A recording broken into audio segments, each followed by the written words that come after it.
The conclusion to the Lords of Shadow saga exhibits peaks of brilliance in art direction and sound design, and its new free camera system is a definite improvement over the first game's tightly choreographed camera. However, to fully enjoy the best parts within, you must endure a handful of drab settings and boring stealth puzzles along the way. At times, it's enough to make you want to put the controller down, especially after the story's puttering takeoff. But stick around until the end and you'll enjoy eye-catching boss fights and a satisfying conclusion to the narrative that ultimately reduces the negative impact of the game's earlier issues. The Prince of Darkness, Dracula, is in a tough position at the start of Lords of Shadow 2. Centuries into his tenure as the Lord of Vampires, he suffers under the weight of immortality and the memories of his once-beloved family. That is, until he awakes in a cathedral smack dab in the middle of a modern metropolis. Shortly thereafter, he's confronted by his arch-nemesis, Zobek, who betrayed Dracula centuries earlier. Zobek's quest for world domination has hit an obstacle. Satan is on the rise. This all comes after a rousing prologue set in the past, which sees Dracula at full strength battling righteous warriors in and around his unholy castle. For all the excitement offered there, the true start to Lords of Shadow 2's plot with Zobek is comparatively deflating. Your motivation to hunt someone else's enemies doesn't inspire excitement or interest.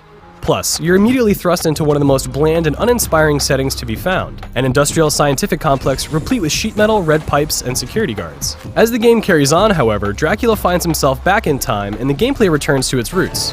Combat and tormented environments take center stage, and with the game's new free-moving camera and an emphasis on exploration, both aspects feel fresh and new. The first Lords of Shadow took Castlevania into the realm of God of War-style combat with an emphasis on combining direct and wide attacks with a rewarding parrying system. It's largely the same this time around too, but there are a few new tools to play around with along with a rewarding skill mastery system. In Lords of Shadow 2, you learn skills for each of your 3 weapons independently. Skills are learned by spending experience points granted during combat, and each skill has a gauge that fills with use. The fragmentation of the move lists delays your efficacy in battle somewhat, but it also allows you to focus on customization more than before. Each weapon features a wide swath of skills to learn, opening the game up to different types of combat strategies. When you aren't smashing demon skulls, you spend quite a lot of time exploring your environment. By default, your objective is often highlighted on your map. Hint-like swarms of bats tip you off to handholds for climbing and ledges for leaping. However, unlike the first game, there are many alternate paths to explore in search of treasure.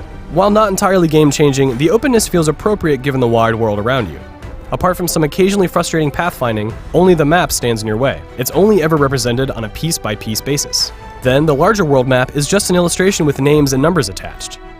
It doesn't hurt the moment-to-moment poking around, but it doesn't entice you to backtrack either. And besides, the deeper you get into Lords of Shadow 2, the better it gets.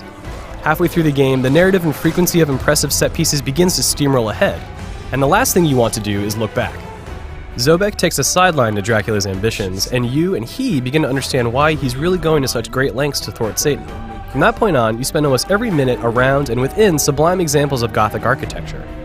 It's a pleasing change of pace after slogging through boring environments, waiting for something to grab your attention. The contrast between the two halves of the game is really hard to ignore, and even though you have to force your way through mediocrity to get to the good stuff, the conclusion and a few hours leading up to it justify the time spent steeped in boredom and frustration. Realizing this, it's clear that Lords of Shadow 2 could have been a much shorter game. Still, though its stealth sections and drab modern settings represent the worst elements of the 3-part saga, the tail end of the game contains the very best of every aspect. Even better, the final act wraps up the Lords of Shadow trilogy with authority, and the game's final breaths leave you both gasping for air and sighing in relief. It may not strike newcomers to Gabriel's tale with such force, but it's nonetheless a surprising and fulfilling conclusion to this singular chapter of Lords of Shadow 2. If you have the patience to get through the rough start, you'll discover a much better game waiting for you on the other side.